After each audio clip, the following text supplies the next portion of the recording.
radhiyallahu anhu meriwayatkan Rasulullah SAW bersabda, Inna Allah la yarfa'u darajata lil abdi salih fil jannah, fayaqul ya Rabbi anna li hadhihi, fayaqul bistighfari waladika lak. Sesungguhnya Allah meninggikan derajat bagi hamba yang saleh di surga. Ia mengatakan, wahai Rabb, bagaimana ini kami dapatkan? Bagaimana ini bisa saya dapatkan? Diangkat derajatnya tiba-tiba. Dia tahu amalnya tidak ada yang bisa membantu itu.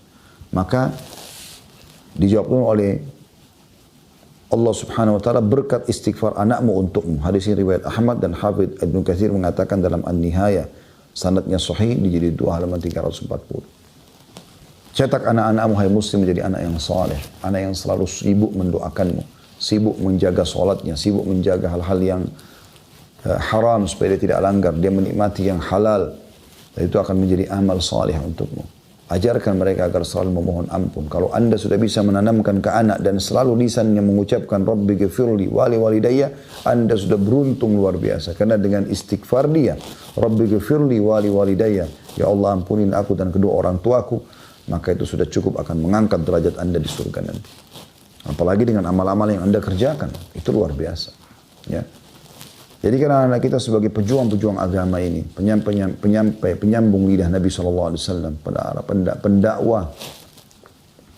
Saya heran dengan orang tua yang tidak memasukkan anaknya di sekolah-sekolah Islam, di pesantren, dengan alasan pesantren seakan-akan hanya jurusan membawa kepada urusan agama saja. Dan agama tidak penting, maka sulit dapat pekerjaan. Subhanallah. Yang belum tahu pesantren itu belajar bahasa Inggris dan bahasa Arab. Dan mereka bisa ceramah dengan kedua bahasa itu.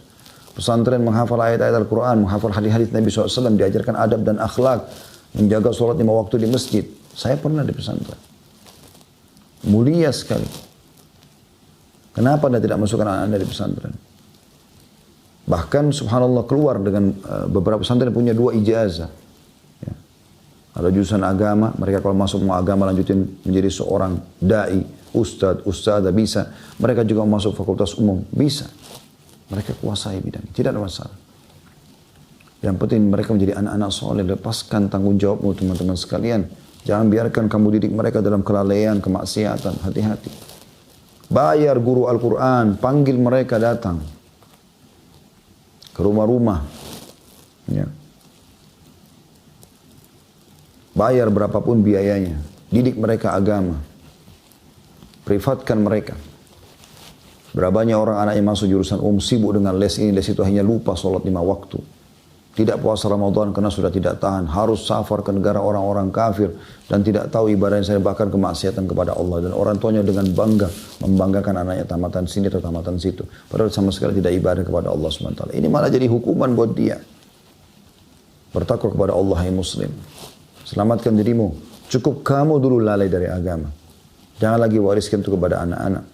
Perhatikan hadis ini luar biasa. Diangkat derajat di surga karena istighfar anaknya. Bagaimana anak kita mau istighfar buat kita kalau kita tidak pernah ajarkan kepada mereka agama? Kalau cuma kita katakan istighfar buat ayana, mungkin dia tidak tahu kalimat istighfarnya pun kalau kita tidak pernah ajarkan agama.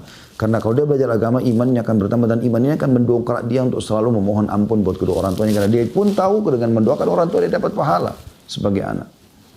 Itu hanya bisa difahami oleh orang yang belajar agama saja.